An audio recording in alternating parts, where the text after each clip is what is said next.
Bien. Al aire. Estamos al aire. Muy bienvenidos todos nuevamente a este nuevo taller de coyuntura de la Fundación Jaime Guzmán. Hace tiempo que no teníamos un taller. Esta vez tenemos una invitada de lujo, Lucía Santa Cruz. Si bien Lucía es muy conocida por todo y no necesita mucha presentación, permítanme recordarle que ella es historiadora, máster en filosofía por la Universidad de Oxford, consejera de Libertad de Desarrollo, profesora universitaria, pero además Lucía es columnista del diario El Mercurio y participa cada tanto, ustedes la habrán visto, tiene una participación mediática y sobre todo este último tiempo, en virtud de los tiempos, de los cambios y los momentos por los que vive Chile. Lucía tenía una participación, como yo decía, mediática muy importante. Ella es una intelectual muy activa y que colabora en el debate público, y por eso la hemos invitado hoy, para que nos dé su análisis, podamos comentar junto a ella esto que hemos titulado Los dilemas del Chile actual, ¿no? Un Chile que entró en una situación de convulsión, y en una anomia que desde el 18 de octubre en adelante solo la pudo detener o dejar en suspenso la pandemia, ¿no? Hemos iniciado un proceso para redactar un proceso electoral y político de discusión y luego o en un futuro muy próximo, de redacción de nuestra Constitución, pero en medio de violencia, en medio de sacrilegio, en medio de fragmentación política, en medio de posverdad, ¿no? En medio de no solamente un relativismo ético, sino que, como ella misma ha llamado, un relativismo fáctico, ¿verdad? Y bueno, y sobre estas cosas y sobre lo que ella espera del futuro, o cómo debamos salir de esta situación que está viviendo Chile, como ella cree que se viene en nuestro futuro inmediato, es que hemos invitado a Lucía Santa Cruz. Muy bienvenida, Lucía, a la Fundación Jaime Guzmán. Muchas gracias, Claudio. No, gracias Un a ti gran por honor aceptar. para mí estar presente esta tarde con ustedes. Yo desde el 18 de octubre, cada vez que hablo, pienso que debería distribuir Rabotril a todos los que me están oyendo antes de proceder, pero no es el caso, así que ánimo nomás para Lucía, una antes de versión. ir, muy breve, yo voy a salir de pantalla y audio solo para poder escucharte y a la vez recordarle a todas las personas a que puedan formular sus preguntas en la ventana que está indicado para ello una vez que termine. ¿Ah? Te dejo, para que expongas. Ya, pues, muy bien. Bueno, yo creo que efectivamente hoy día el país está en una crisis. Yo creo que estamos en una sociedad absolutamente escindida en dos visiones antagónicas respecto a el orden económico, el orden político, pero más que eso también respecto a los medios que son legítimos para luchar y para tratar de lograr los objetivos propios de cada visión política.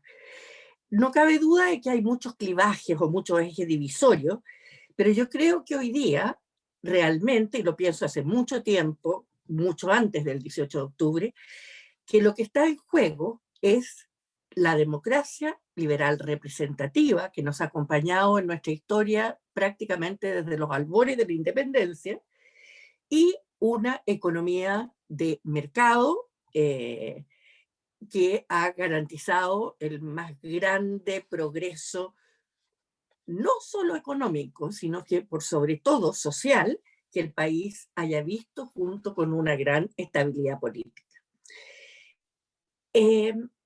Yo creo que estamos en una disyuntiva donde se va a decidir si vamos a ser una sociedad de personas libres, autónomas, moralmente responsables por nuestro destino, o bien esa libertad que nosotros valoramos como un eje central de la organización va a ser sustituida por la igualdad absoluta de logros como eje determinante de la organización política económica y social que nos demos en una nueva constitución. Yo creo que es tremendamente importante entender la naturaleza de la crisis que nos afecta desde octubre. Mucho se habla de los millones de chilenos que salieron a la calle, pero mi hipótesis es que en esa manifestación masiva hubo un cambio cuantitativo, en el sentido que salió más gente de la que estábamos habituados, pero que en definitiva era un fenómeno que tenía muchos precedentes, que ya lo habíamos visto en las movilizaciones del 2011 o en los movimientos No Más FP, en las manifestaciones sociales en Aysén, y que lo que realmente significa, implica un cambio cualitativo que cambia la forma en que nos relacionamos los chilenos, es lo que sucedió el 18 de octubre del 19. Esa, que algunos llaman estallido social, y yo la verdad es que me rehúso a usar esa denominación porque creo que fue una verdadera insurrección, fue un episodio de violencia incontrolada que parte en el Instituto Nacional, con atentados terroristas al metro, simultáneos, organizados, financiados y perpetrados con métodos altamente sofisticados. Y eso no es un estallido social, eso es una verdadera insurrección popular de una violencia sin precedente, sostenida y recurrente, con actos de terrorismo en todo el territorio nacional, con destrucción de espacios públicos, privados, iglesias, universidades, comisarías y cuarteles militares. Y eso significó la destrucción del orden público y, en cierto sentido, del imperio de la ley y del Estado de Derecho. Todos sabemos cómo eso desembocó finalmente, yo creo que no podía desembocar de otra forma, en la búsqueda de una solución institucional,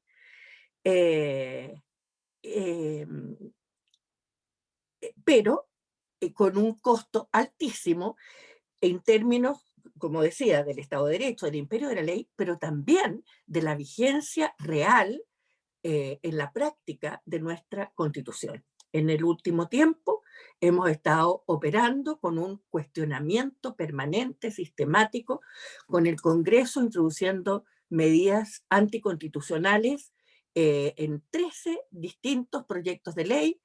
En fin, las consecuencias del 18 de octubre han sido masivas. Esta es cierto que es una perdón, tengo que silenciar.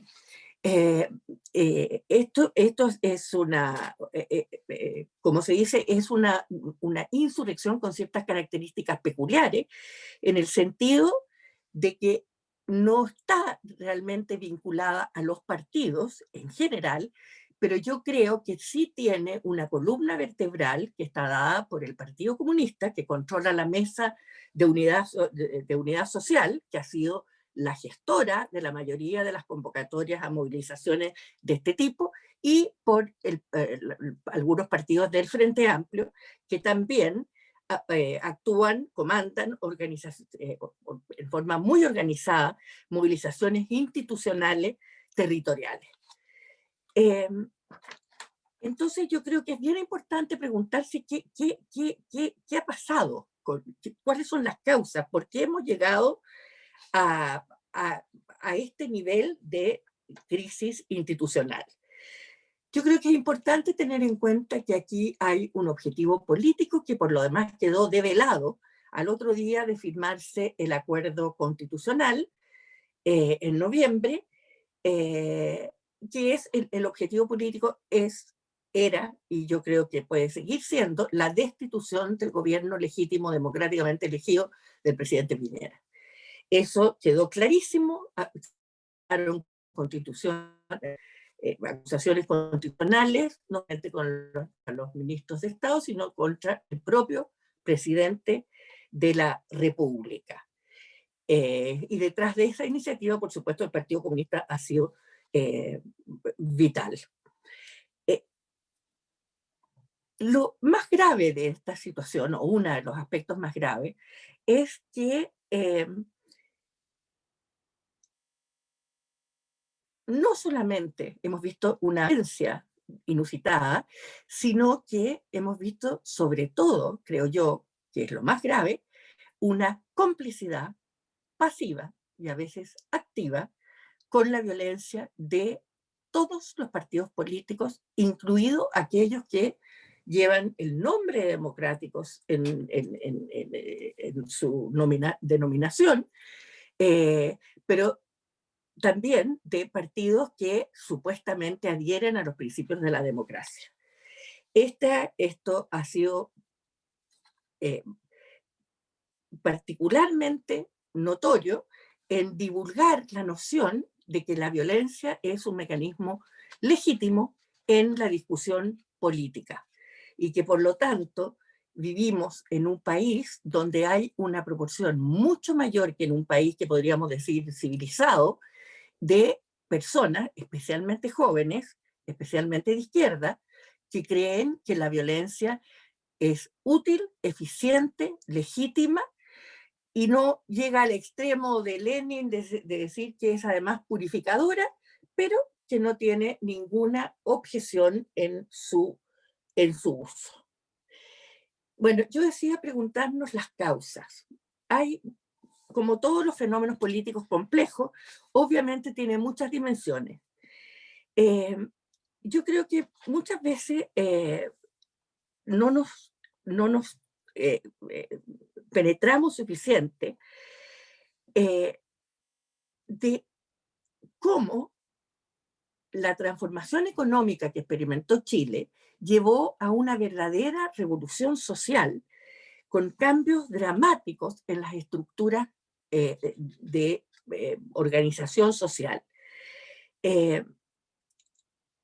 Si nosotros vemos cómo han sido las grandes revoluciones en la historia, la Revolución Francesa o la Revolución Rusa, todas ellas han sido precedidas por fenómenos sociales semejantes a los que nosotros hemos experimentado. Con la transformación económica se produce un cambio radical en la estructura social. Tenemos a millones de personas que salen de la pobreza, que integran a una clase media nueva emergente y que de alguna forma comienzan a sentir que el sistema no le está garantizando las promesas de modernización que estos periodos de gran crecimiento económico producen y que suelen ser detenidos, y ese fue el caso en la Revolución Francesa y fue el caso en la Revolución Bolchevique, y es el caso en la insurrección chilena, precedidos por un súbito estancamiento económico que lleva, perdónenme, pero esto no me quiere parar perdona, voy a tener que apagarlo nomás. Sí, no te preocupes. Siempre pasa. Perdón. No, por Sí, favor. Murphy. Sí. Ya. No, en la hiperconexión esto pasa, en el mundo de la hiperconexión esto pasa. Así es, ya. Pero ahí quedó listo. Perdona. Hay que tener presente que los cambios en las condiciones de vida modificaron en su esencia las formas de relación entre los chilenos. Cambiaron los mecanismos, los criterios de jerarquización social y generaron dos fenómenos muy importantes. El surgimiento de unas élites nuevas, más amplias, mucho más variadas que aquellas del orden social tradicional que nos había acompañado hasta entonces, y hoy día vinculadas a la generación de riqueza, y por otro lado, esta disminución de la pobreza que da lugar al surgimiento de una clase media emergente aspiracional. El problema es que se trata de un problema muy incompleto, con un sistema de educación pública que no tuvo los avances de calidad que la meritocracia realmente exige. Hubo gran movilidad absoluta en el sentido de que los habitantes de hoy todos tienen condiciones y oportunidades infinitamente mayores que sus padres, eh, pero todos estos cambios positivos en sí también tenían debilidades y La etapa de modernización completa, a veces llamada la trampa de los ingresos medios, suele ser un periodo muy riesgoso en el desarrollo y en la evolución de los países. Por de pronto desatan expectativas materiales mucho más ambiciosas, cuya posibilidad de satisfacción depende del crecimiento económico alto y sostenido. Por otra parte, cuando las personas salen de la indignidad de la pobreza y de condiciones subhumanas, se producen cambios psicológicos muy trascendentales que tienen consecuencias políticas, porque el pobre, que siente que ya no lo es, con toda razón, reemplaza la desesperanza crónica, que es tal vez el peor síntoma de la privación material, y la sustituye por aspiraciones y expectativas que pueden ser ilimitadas. Y entonces las personas cambian la percepción de sí mismas, adquieren mayor autoestima, sobre todo si va acompañado de mayores niveles educacionales. No nos olvidemos que hasta hace no mucho, con anterioridad a las transformaciones económicas, el promedio de años de escolaridad de los chilenos era de 4 años.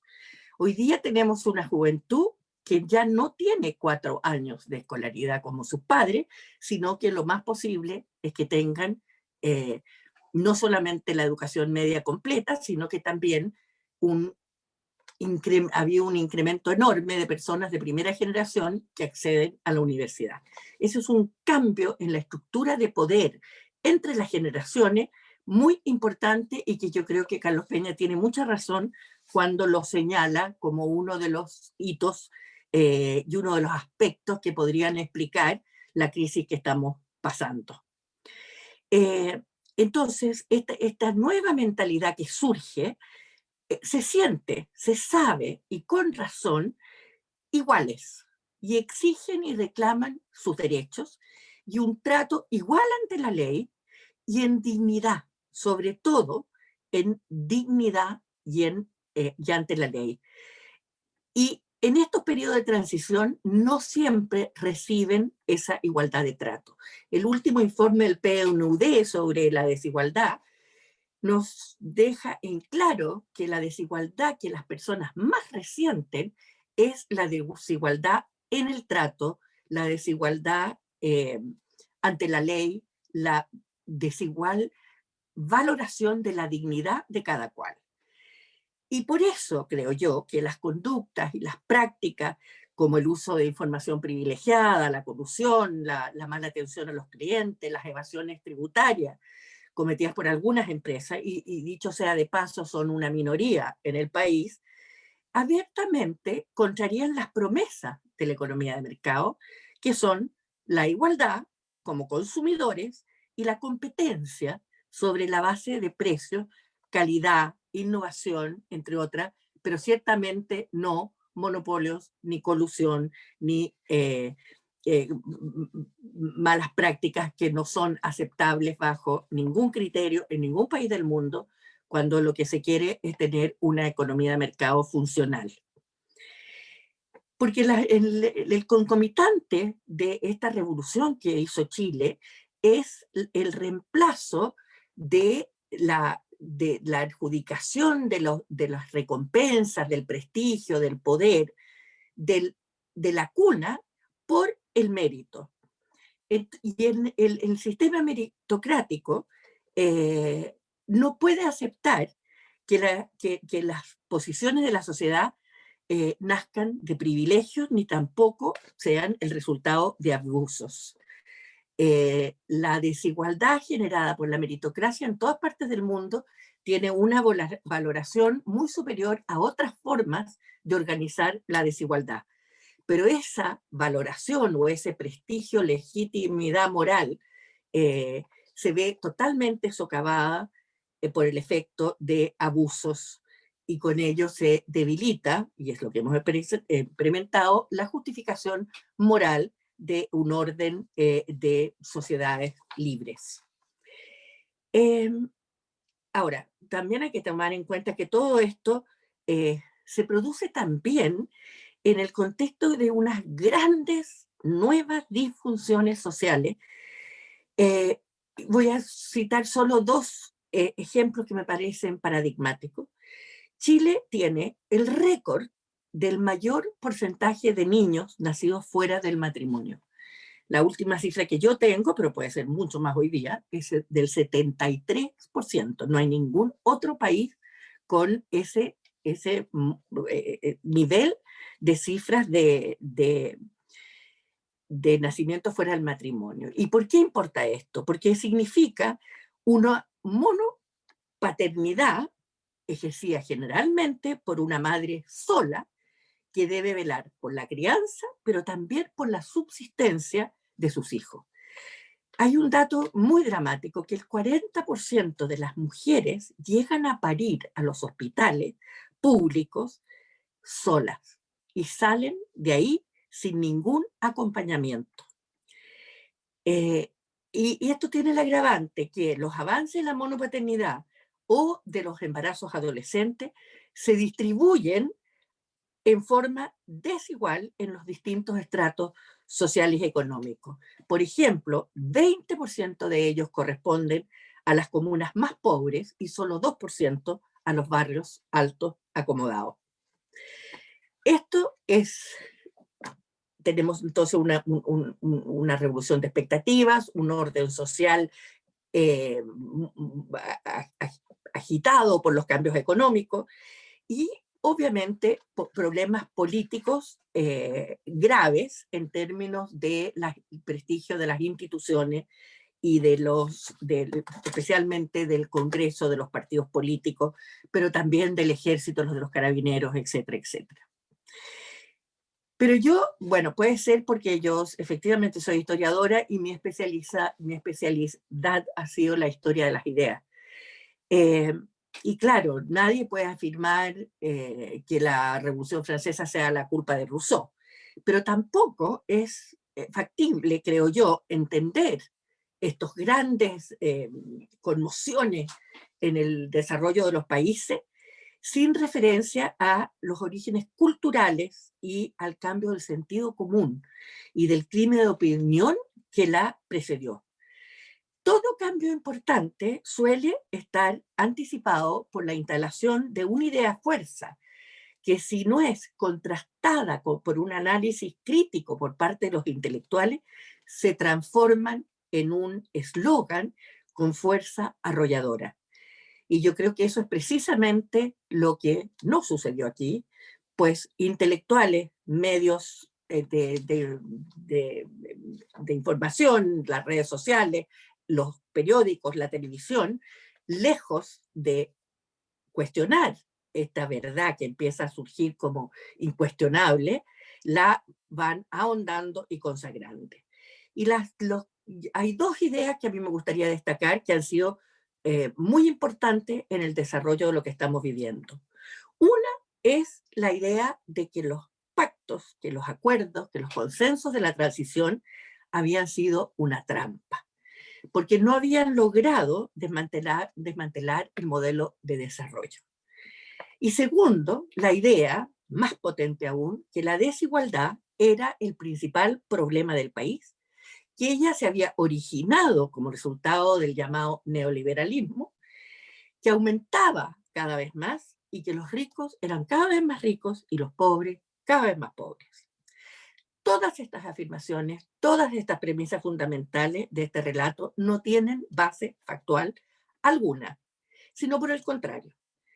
Pero en la era, como digo yo, en que los datos importan poco, que los fake es tan válido como lo verdadero, en que las percepciones subjetivas son tan ciertas o más como la realidad objetiva, en que importan más las emociones en política que la racionalidad, esta idea matriz respecto a la igualdad se instaló con mucha fuerza. La izquierda la promovió, pero también la derecha cayó en hacer la suya sin mayor cuestionamiento.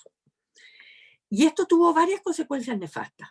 Por una parte, tiñó la interpretación de nuestra historia reciente y tuvo éxito en desprestigiar todos los logros de 3 décadas de gobierno que nos dieron una transición a la democracia sin precedentes en la historia del fin de las dictaduras, hablando en términos universales, y nos dio también estabilidad política, crecimiento económico, avances en todos los parámetros de bienestar social.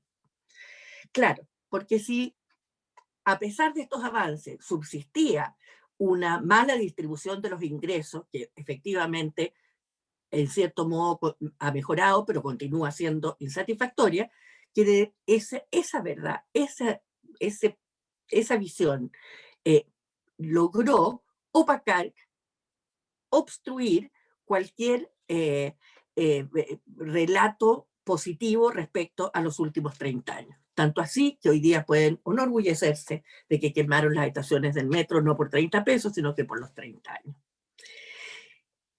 Yo creo también que cuando se comienzan a desvalorizar estos logros y empieza a surgir el verdadero imperialismo del paradigma de la desigualdad como único criterio válido de análisis, se sepultan en el olvido los logros, pero lleva también a otra consecuencia tan nefasta como esa, y es a pensar de que a pesar de que estábamos con una modernización incompleta, donde todavía habían grandes carencias, se abandona el objetivo del crecimiento económico como prioridad, la focalización como política pública, y se reemplaza por la idea de los derechos sociales universales, constitucionalmente garantizados, lo que nos lleva eventualmente a la idea de la gratuidad universal en la universidad. Pero el problema es no solamente de que la modernización está incompleta, el problema es que existen todavía más de 2 millones de personas en Chile que viven bajo la línea de la pobreza, que en sí misma es bastante conservadora. Vale decir, son personas realmente vulnerables y para a mayor abundamiento tenemos esta nueva clase media emergente que es muy frágil, muy vulnerable, llena de expectativas, pero con salarios muy bajos, que en promedio son poco más de 400.000 pesos, y eso es antes de la pandemia y antes de las consecuencias del estallido social, que no es estallido social, insurrección social, que ciertamente tienen un nivel de vida mejor que sus padres, pero dependen de varios ingresos por familia para mantener su nuevo estatus y por lo tanto su seguridad estaba radicalmente ligada a la continuación del crecimiento económico, de los empleos y de los incrementos salariales. Y todo esto se detuvo por el bajo crecimiento económico, la declinación del consumo, la ampliación masiva de la oferta de inmigrantes en la fuerza laboral, que tuvo efectos salariales. Tenemos es una gran masa que mantiene altas expectativas de mejoría social y económica, no tiene las condiciones económicas que necesita para al menos mantener su actual nivel de vida, y siente que no es tratada como de la propaganda anti-empresarial, anti-liberal, en contra del lucro y de la actividad empresarial en general. En suma, creo yo, la crisis en Chile ocurre en un momento de fragilidad de las democracias representativas en el mundo, que están tensionadas, aunque ciertamente no amenazadas inevitable o irrevocablemente, por una multiplicidad de cambios que han alterado radicalmente nuestra forma de relacionarnos entre nosotros y con el poder. Yo creo que nosotros seguimos con una interrogante pendiente, que es si los problemas que nosotros hemos enfrentado se van a encauzar realmente por la vía institucional y por el proceso constituyente que está iniciándose en estos momentos, o bien vamos a una vez superada la pandemia, que de alguna forma, como decía Claudia, ha contenido el progreso de la anomia y del progreso del desorden, de la violencia y de la insurrección, si vamos a retornar a un nuevo, estallido de esa violencia. Yo creo que nosotros tenemos que tener conciencia de que el imperativo de desechar la Constitución del 2005, yo no la llamo la Constitución de 1980 porque eso es engañoso, para elaborar una nueva Constitución a partir de cero, para muchos, y al margen de la institucionalidad vigente, era una idea originada en la izquierda, más radical, que buscaba la sustitución de todas las instituciones vinculadas a la democracia representativa. Hoy día estamos en un proceso constituyente que yo creo que gracias a Dios se pudo hacer como derivada de la Constitución actual y por lo tanto no es el producto no es el resultado directo de la violencia de octubre del 2019, pero no cabe la menor duda que sin esos eventos tampoco estaríamos enfrentando este periodo que va a ser de todas maneras un periodo de mayor incertidumbre. Yo creo que en este momento lo que importa, y con esto estoy terminando casi, yo creo que lo importante es saber, tener muy claro que las constituciones deben, para eso debe organizarse, creo yo, la centroderecha en el proceso constituyente, que las constituciones deben tener objetivos realistas y limitados, tomando en cuenta que la mayoría de los problemas de un país no se resuelven por la vía de las disposiciones constitucionales.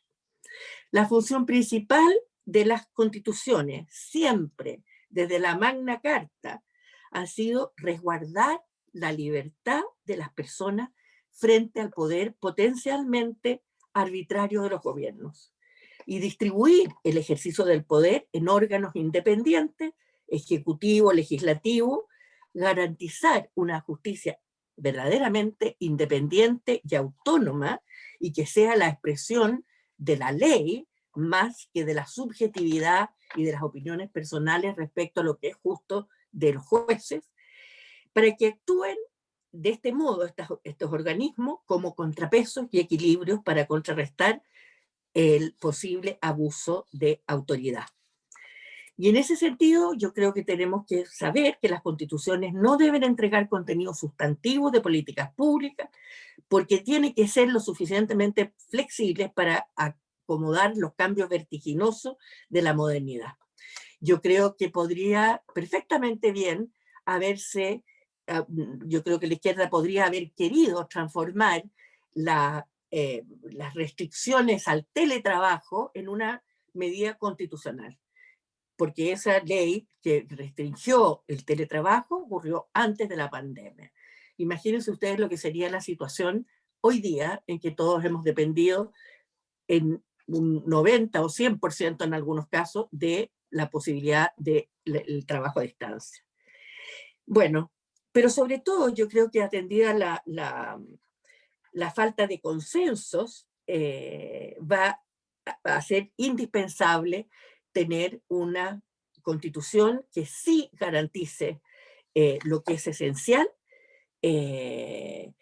y que tenemos que tener mucha fuerza para enfrentar los riesgos que significan los debilitamientos de los derechos civiles clásicos que eventualmente se puedan proponer, especialmente del derecho de propiedad, que es la materialización, es la base material, el medio práctico que garantiza la posibilidad de ejercer el resto de los derechos.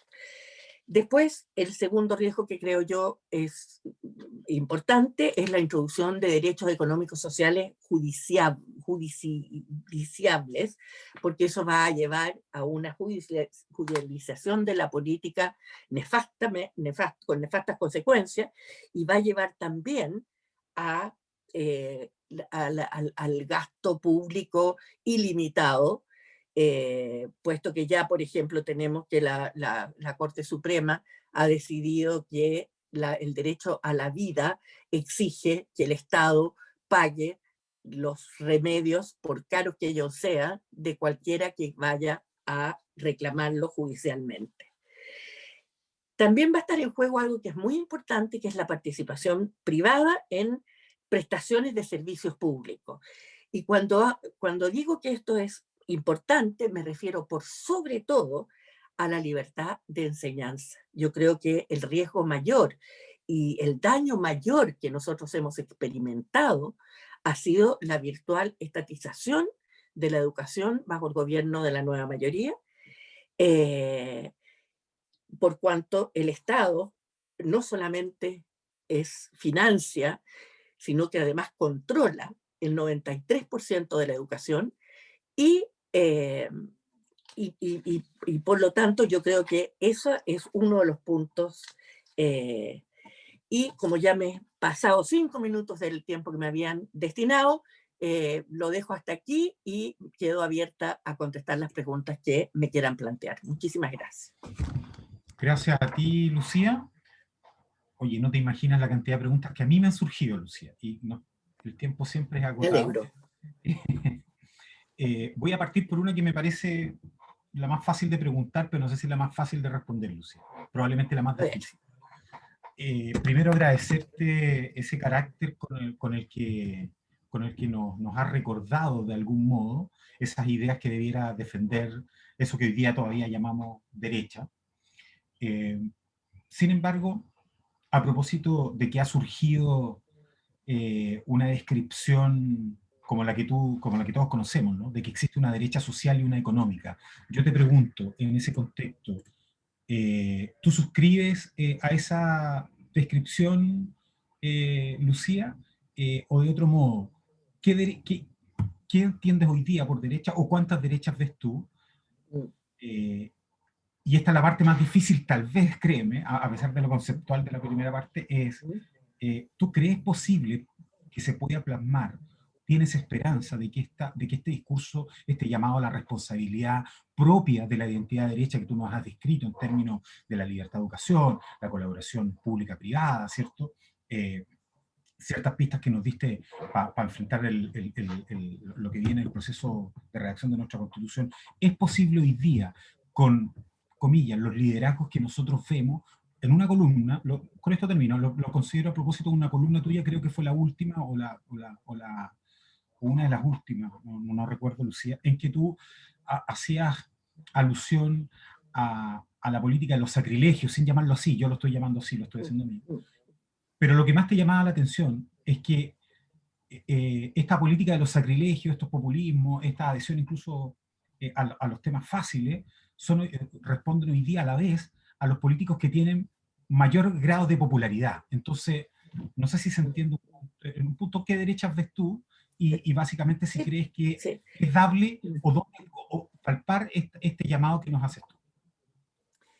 A ver, yo creo que la derecha, igual que las izquierdas, no son homogéneas. En Chile nunca han sido homogéneas, han habido y han coexistido, a veces mejor, a veces peor, distintas sensibilidades de la derecha, una derecha más liberal, una derecha más conservadora, una derecha laica, una derecha más unida a la doctrina social. Pero yo creo que cuando los países enfrentan crisis de la naturaleza que nosotros estamos enfrentando, hay un problema de supervivencia que hace que aquello que nos une debe comenzar a primar por sobre las diferencias más tangenciales que podemos tener. Tengo que reconocer que no lo he visto. Yo creo que la verdad que el espectáculo de los parlamentarios de centro derecha, por ejemplo, aprobando los retiros del 10%, sabiendo perfectamente de que es una simple demagogia decir que esto era para no quitarle el pan de la boca a los pobres de Chile, en circunstancias que el problema de Chile es que la gente más pobre es aquella que es informal. 30% de los trabajadores de Chile son informales, vale decir, no tienen ahorros en la AFP. Entonces, tampoco ha sido una política, era una política como podría justificar una supuesta llamada derecha social, que debería velar por sobre todo por los más pobres. En ese sentido, viendo los liderazgos que hemos tenido, viendo la conducta de nuestros parlamentarios, no es fácil ser optimista. Ahora, lo que yo pienso es que frente a la disyuntiva en que estamos, que yo me temo que la gente no ha realizado que lo que está en juego es nada más y nada menos que el sistema democrático.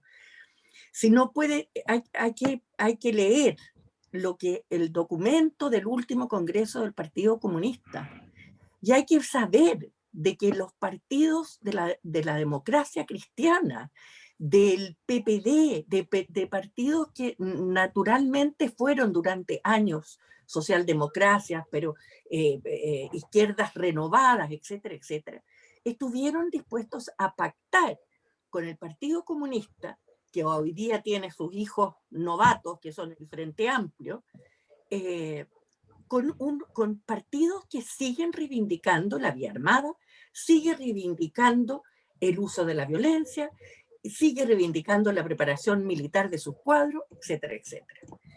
Entonces, eso es muy difícil estar optimista, pero creo que lo que está sucediendo hoy día, que es una separación más nítida entre la extrema izquierda y la izquierda, la centro izquierda, o la que no sé si es muy de centro, pero la izquierda democrática. La exconcertación, digamos la exconcertación. La exconcertación, sí. No, la exconcertación está fuera de todo. La exconcertación está en un limbo por ahora.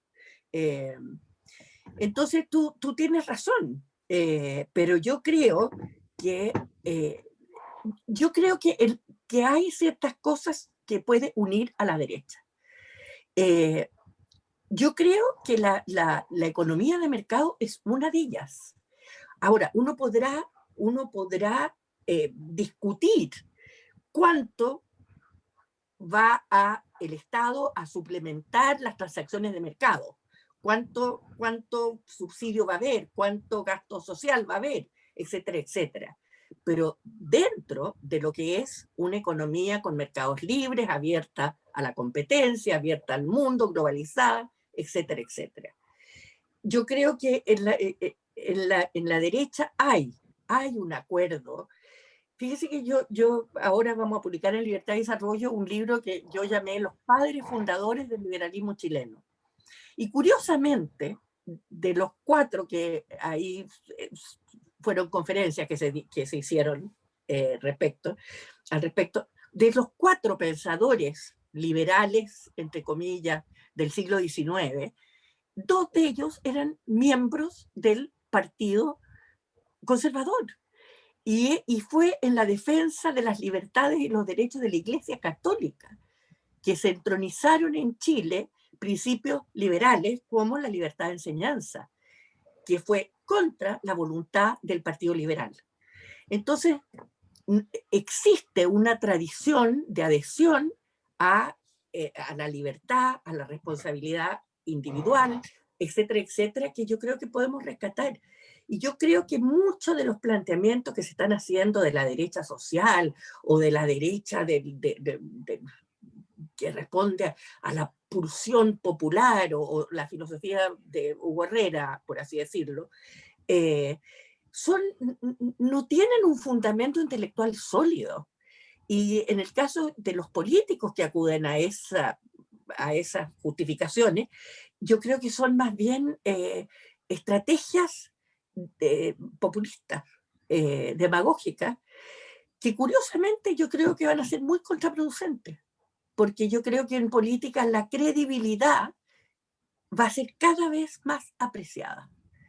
Y en ese sentido yo creo que es un gran error que nuestro principal candidato se defina a sí mismo como aliancista, bacheletista, o que se defina a sí mismo como socialdemócrata, o como...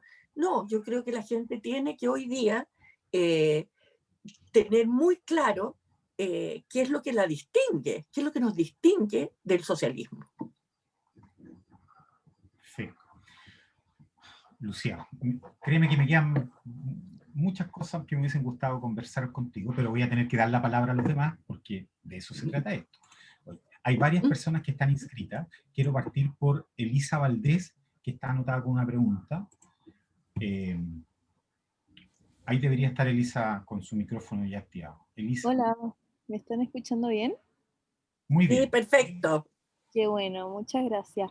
Yo formo parte del movimiento Creamo Andes, me estoy presentando, de la Universidad de los Andes, movimiento gremial. Ahora mismo estoy en Federación de Estudiantes, y también estudio Ingeniería Comercial. Me quería preguntarle, hoy en día con una izquierda tan fuerte, tan dominante, tan agresiva, que ladra mucho, ¿qué posición, qué debería hacer la derecha como para formar fuerza y no dejar que de cierta manera los dominen? Como que la gente siga a la derecha.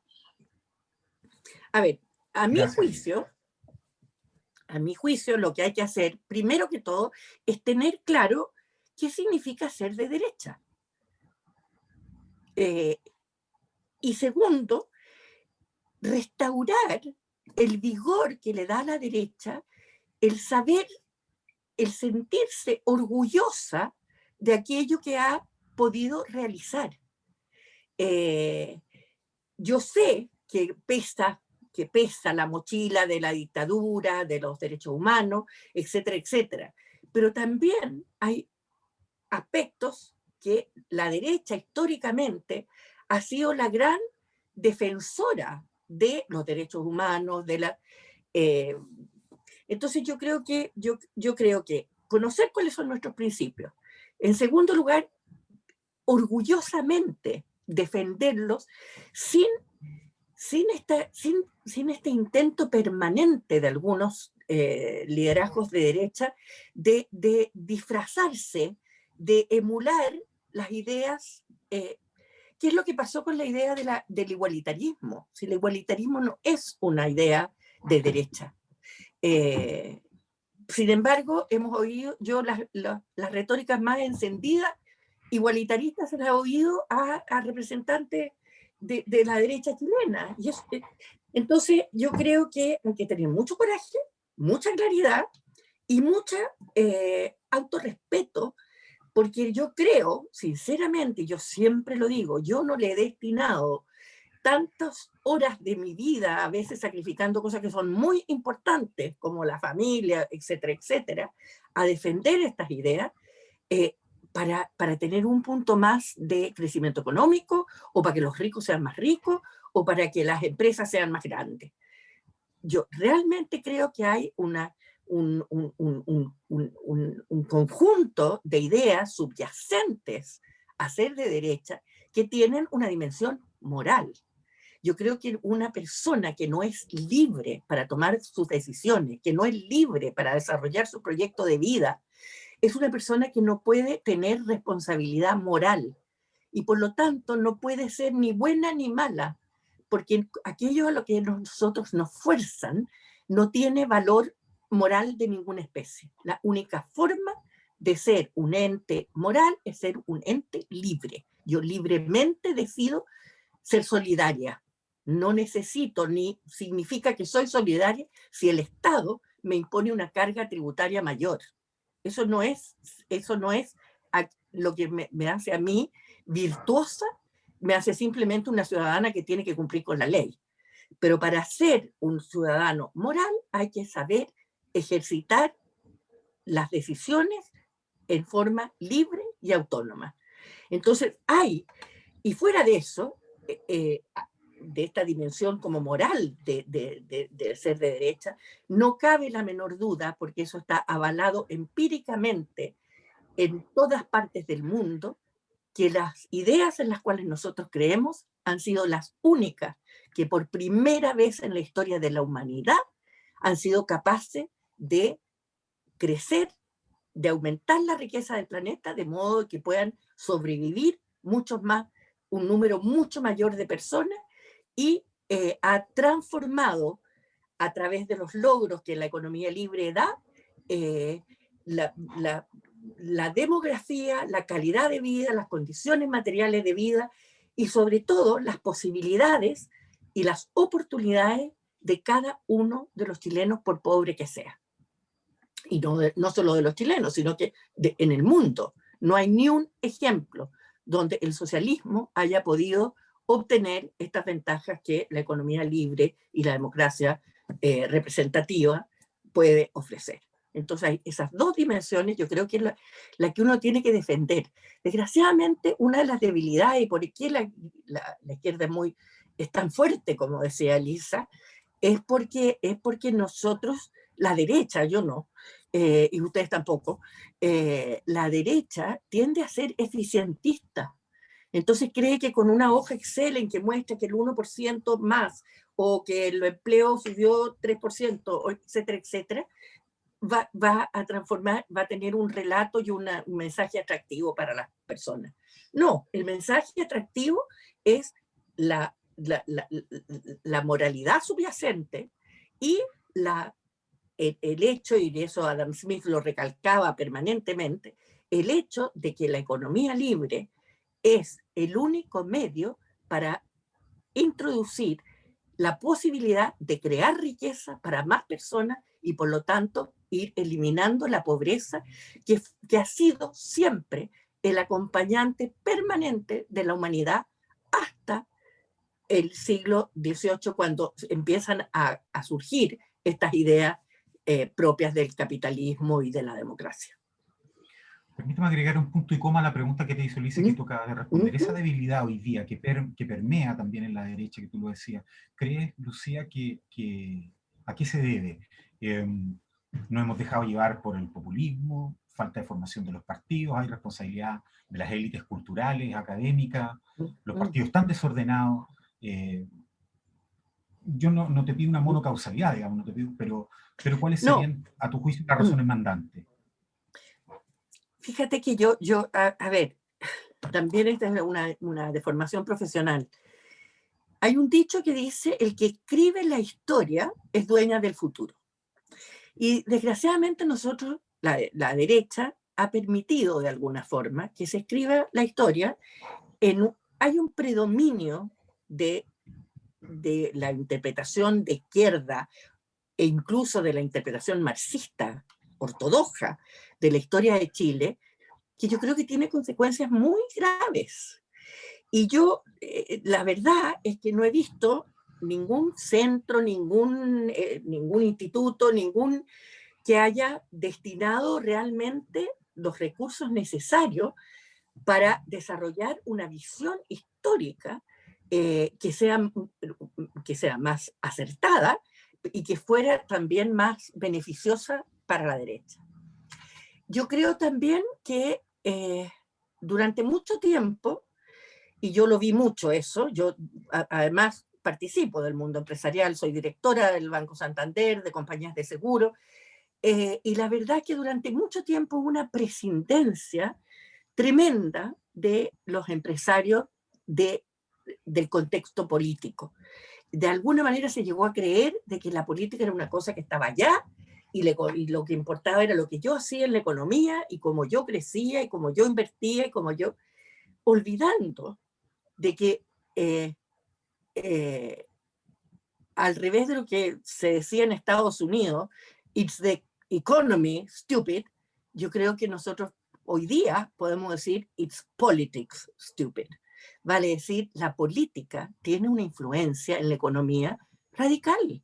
¿Sí? El decrecimiento económico experimentado por Chile es el resultado directo de un gobierno que así lo determinó, que no tuvo el crecimiento económico como prioridad. Incluso Michelle Bachelet llegó a decir, no me interesa el crecimiento salvaje porque lo que importa es la calidad de vida, como si fuera posible disasociar crecimiento económico y calidad de vida. Gabriela Entonces, Figueroa, perdón. No, disculpa, no, está bien, si me tienes que parar. No, disculpa, pensé que no. No. Gabriela Figueroa está anotada también con una pregunta, Lucía. Deberíamos... Gabriela. ¿Se escucha? Muy bien. Sí. Sí. Quiero darle las gracias por la lucidez de su charla admirable. Me gustaría preguntar de dónde cree usted que viene esta idea de que una nueva constitución va a solucionar todos los problemas pasados, presentes y futuros del país. Y por otro lado, ¿qué cree usted que puede hacer la centro-derecha para después poder paliar la decepción profunda de la mayoría al ver que la Constitución no es una varita mágica para la solución de problemas? Muchas gracias. A ver, estás apuntando a un tema dramático y tremendo, y que lo vamos a tener que enfrentar y hay que saber diseñar una estrategia para eso. A ver, yo creo que de alguna forma esa idea es relativamente nueva. Nosotros sabemos que el cambio constitucional no era una meta, no estaba entre las aspiraciones principales de las personas, no era una prioridad, no estaba en el programa del presidente Piñera, que fue electo con una gran mayoría de los votos. Y en definitiva, yo creo que la izquierda más radical era la exclusiva depositaria de la política de transformar la Constitución. ¿Por qué? Porque esta Constitución efectivamente hay cosas que garantizan, que hacen imposible la imposición de un sistema totalitario o de concentración económica en manos del Estado. Y por lo tanto, para poder lograr el objetivo principal del Partido Comunista y de la izquierda del Frente Amplio, que no es la democracia, sino que es la sustitución del capitalismo por el imperio del socialismo. Fíjense ustedes que hay que tener presente que aquí hay una continuidad. La transición se demoró muchísimo en virtud de que el Partido Comunista no le interesaba recuperar la democracia procedimental, sino iba acompañada con un cambio en el sistema de desarrollo, en el modelo de desarrollo. Y por eso no estuvieron con el plebiscito, no estuvieron con la vía democrática, estuvieron hasta el final con la vía armada, porque si iba a haber un cambio solamente de procedimiento, que valga Dios que es importante el procedimiento, porque es aquel que asegura la vigencia de los derechos humanos, nada más y nada menos, ellos obstaculizaron la transición a la democracia. Y desde entonces han tenido como objetivo cambiar la Constitución, que es la piedra de tope. Y es la piedra de tope, ¿por qué? Precisamente porque garantiza los puntos que yo decía. Porque garantiza efectivamente el derecho de propiedad en la medida que introduce mecanismos en caso de expropiación que son realistas y que no llevan a la expropiación sin causa ni recompensa, como la Constitución anterior. Garantiza una cosa muy importante, que es la posibilidad de equilibrios macroeconómicos a través de políticas fiscales responsables y sensatas. Garantiza absolutamente la participación del sector privado.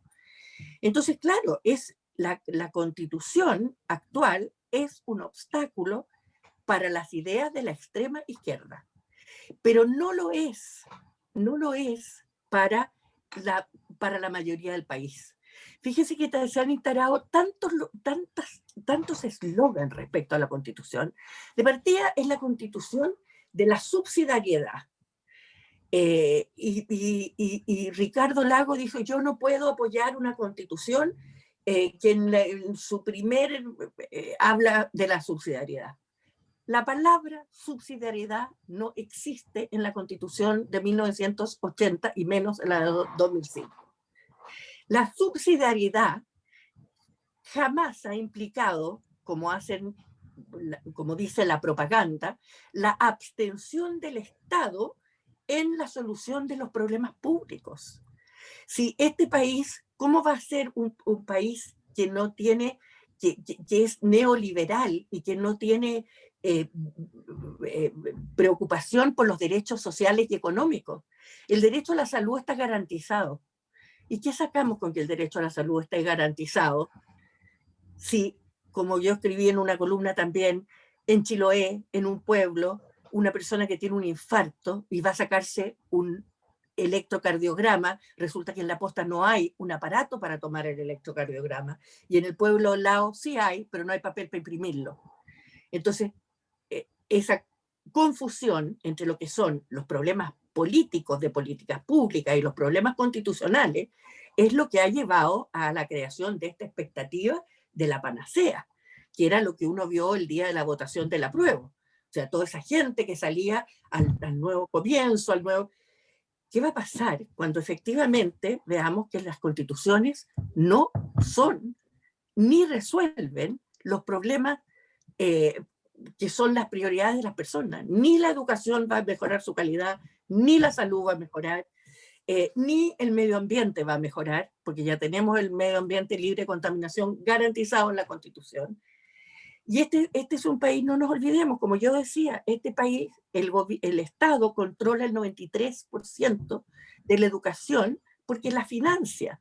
Y porque hoy día, con las reformas que esta Constitución permitió al sistema educacional, se le cortaron las alas al sistema financiado por el Estado, pero administrado por los privados. El Estado controla la mayoría de las universidades, por los recursos que le inyecta. El sistema de salud estatal financiado por el Estado es el 80% del sistema de salud chileno, solo el 20% el ISAPRE, pero lo que importa y lo que ha estado siempre en la agenda son los problemas de las ISAPRE, no del 80%.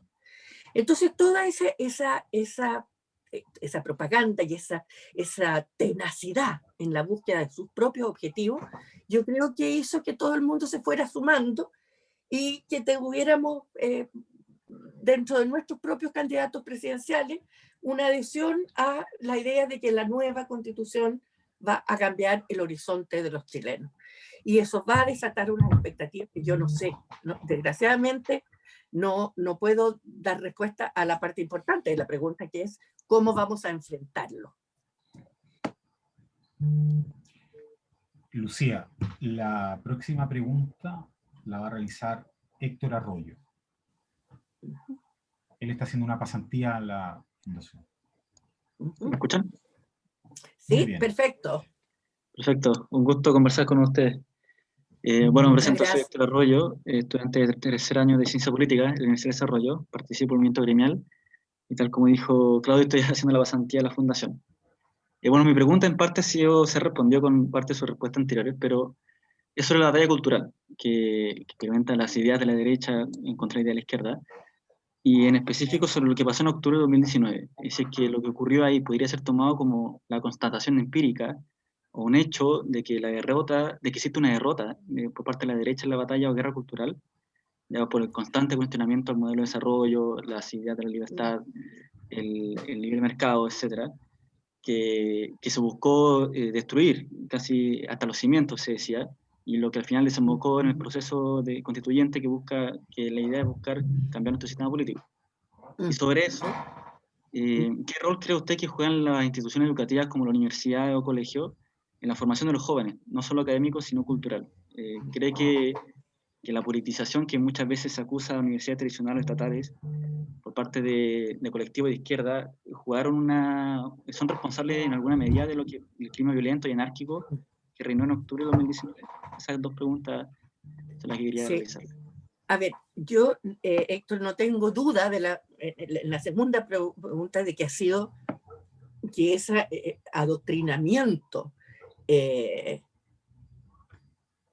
los colegios y en las universidades ha sido un elemento central de el desprestigio de ideas fuerza de la derecha como la libertad de enseñanza o como el lucro, en fin, todos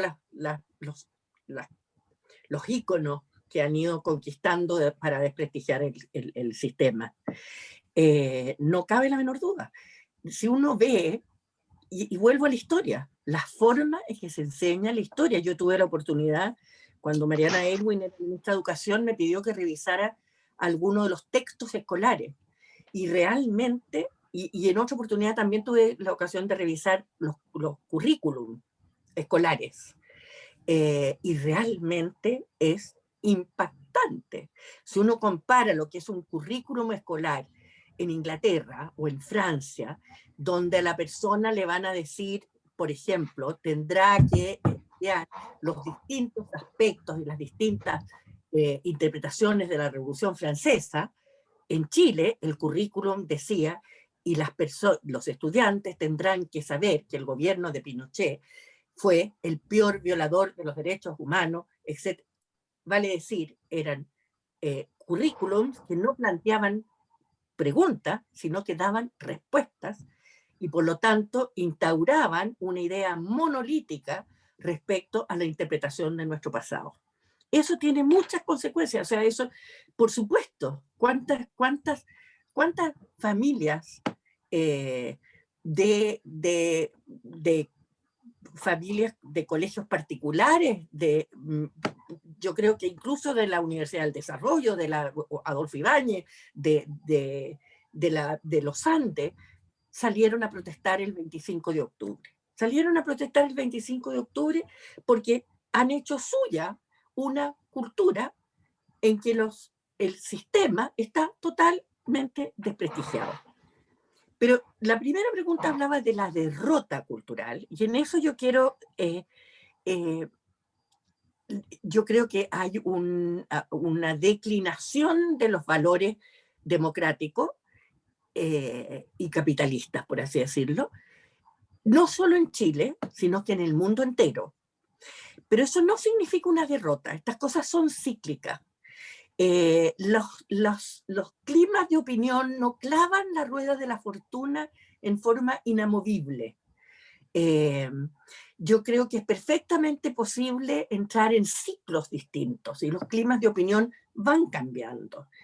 Y yo creo que, bueno, la Fundación Jaime Guzmán, Libertad y Desarrollo, el CEPAS, en cierto modo, Idea País, el IES, etcétera, etcétera, yo veo con satisfacción que están trabajando más juntos, están tomando conciencia de la precariedad de nuestro ideario, por así decirlo, y que por lo tanto hay que dejar de lado las cosas que nos diferencian mucho y concentrarse en aquello que nos une.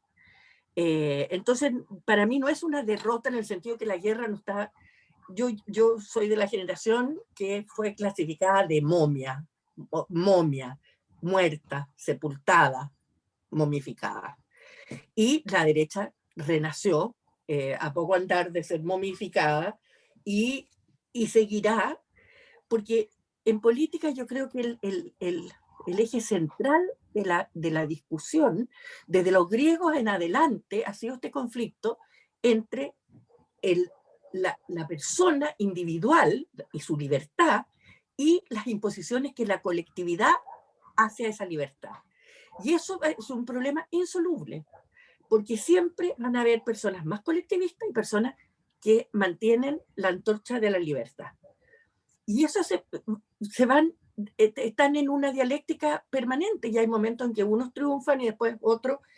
Lo único que no puede pasar es que triunfe el totalitarismo colectivista, porque ahí las posibilidades de mantener la antorcha de la libertad se hace muy difícil, como era en la Unión Soviética, o como es en la China hoy día, en que puede haber algunos mercados y pueden haber inversiones privadas, pero no hay el conjunto de las ideas que nosotros respetamos, valoramos y queremos para nuestro país. Muy lejos de eso. Lucía, la última pregunta la va a realizar nuestro director ejecutivo, Jorge Jaraquemá. Hola, Jorge. Hola, Lucía, ¿qué tal? Primero, agradecerte tu disponibilidad para estar hoy día en este taller y además tu lucidez, que resulta muy gratificante en tus columnas. Créeme que es un oasis de lucidez, precisamente frente a tanta estulticia reinante de repente. muchas personas me están escribiendo, además, por chat, que están mirando este taller y me dicen, oye, es notable el coraje y la claridad intelectual con el cual está exponiendo. Gracias. Yo me quiero aprovechar un Gracias. poco de eso para plantearte, nosotros, tú has hablado de esta batalla cultural, ¿cuánta culpa tiene la derecha, diría yo, política o intelectual en esto? Fuimos miopes, no supimos ver, por ejemplo, el año 2006, cuando a propósito del movimiento estudiantil ya se planteaban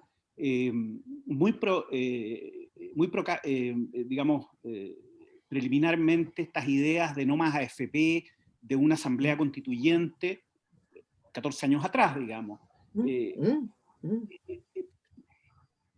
¿Ves tú que tiene que ver también con el clima reinante en los medios de comunicación, esto de comprarnos banderos de la izquierda? Los medios que han exaltado, por ejemplo, hablabas tú de los historiadores, a un Baradit, que para mí es un, Claro. digamos, a un historiador. ¿Cuánta responsabilidad hay también, como tú decías, del empresariado? O sea, como de distintos mundos, en toda esta suerte de clima que finalmente lleva a los políticos a adherir con un facilismo enorme o a comprarse los diagnósticos, digamos, de que la desigualdad o que el lucro o que, no sé, los abusos, digamos, son lo que ha provocado el debacle de nuestra sociedad. ¿Qué opinas tú de eso? A ver, desgraciadamente yo creo que sí, que como dice Mansour, nos fuimos quedando en silencio. Y nos fuimos quedando en silencio todos. Yo creo que efectivamente los políticos abdicaron de la defensa de los principios sustantivos de nuestro modelo.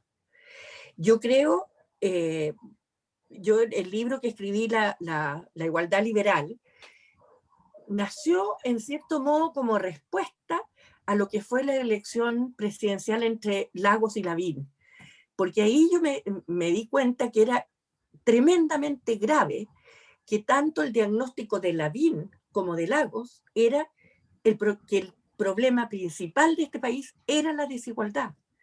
Y la verdad es que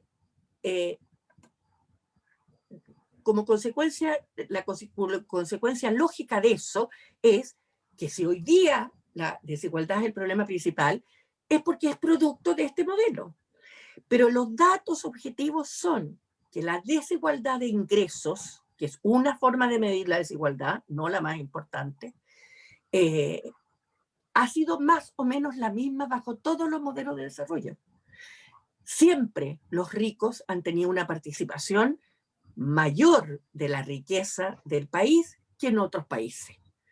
Que los ricos tengan en algunos años 30 veces más que el más pobre, 28 veces más que el más pobre, no cambia absolutamente nada. El único cambio que se ha producido, que marca una cierta tendencia, pero que yo no sé cómo va a ser afectado por la pandemia y por las consecuencias de la insurrección social, es la diferencia que se está produciendo generacionalmente en la difusión del ingreso. Porque hoy día la desigualdad está muy determinada por la ocupación.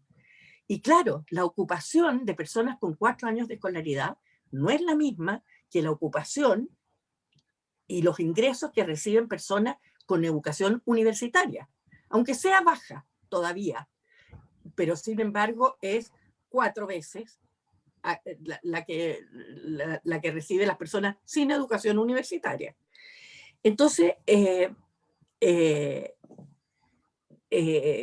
perdón, se me fue. Ya vengo. Bueno, entonces, que la derecha haya hecho suyo ese diagnóstico es muy grave, porque la derecha debió continuar haciendo hincapié de que el problema real chileno es uno de la pobreza absoluta y del bajo nivel y fragilidad de estas clases emergentes. Y para eso haber insistido en las virtudes políticas y en las virtudes sociales del crecimiento económico. Pero en vez de eso, se reemplazó por la solución práctica de los problemas prácticos de los chilenos. Y eso ha sido una tendencia entre muchos, ciertamente entre todos los alcaldes de la centro-derecha. Lo único que importa es la resolución práctica. Ese es el discurso de un Osandón, de la derecha social, o varios de ellos, y se abandonó la idea que hay detrás. Si la política no es nada más que resolver y entregarle zapatillas de tenis a los colegios. Hay ideas, hay narrativas, hay principios. Y yo creo que se fueron olvidando en los políticos.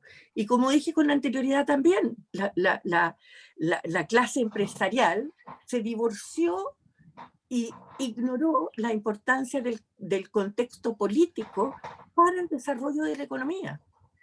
Hubo un predominio economicista, es cierto, en algunos sectores empresariales muy grande, pensando que si el país crecía, lo demás no importaba.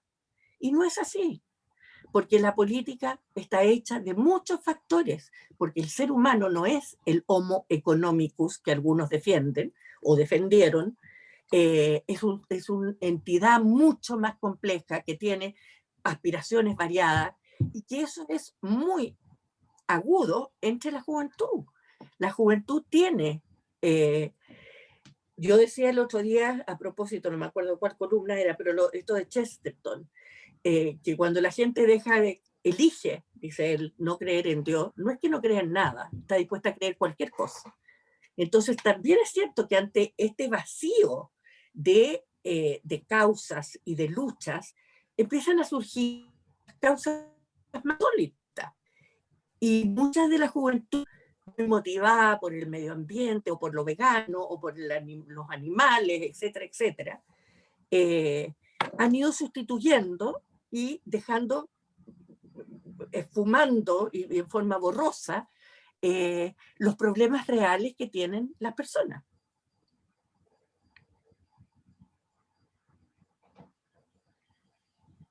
Jorge, te agradezco mucho que me dices de las columnas porque las sufro.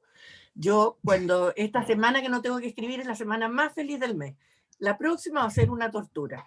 Así que me alegro que alguien las lea y las goce. Defraudarías a tus lectores, pues. Vale la pena entonces.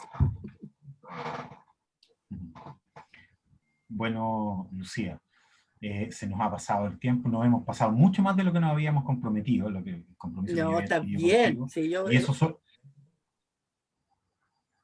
y eso tiene solo una lectura, que es que estuvo muy entretenido y despertó mucho interés, de modo que no puedo sino agradecerte nuevamente tu disposición, la buena voluntad, la claridad y ese carácter con el que nos han transmitido esa valentía, con lo que hoy día escasea, digamos, nos ha transmitido tu lucidez. Muchas gracias, Claudio. Y yo lo he pasado estupendo, así que no me importa nada habernos pasado. Todos lo hemos pasado estupendo, así que de verdad, muchas gracias. Muchas gracias a ustedes. Y disculpen. Es una pena no verlos a todos que no pero me despido. Bien, pues, muy amable. Hasta Dios, luego. Pues. Adiós. Gracias, adiós, pues. Adiós.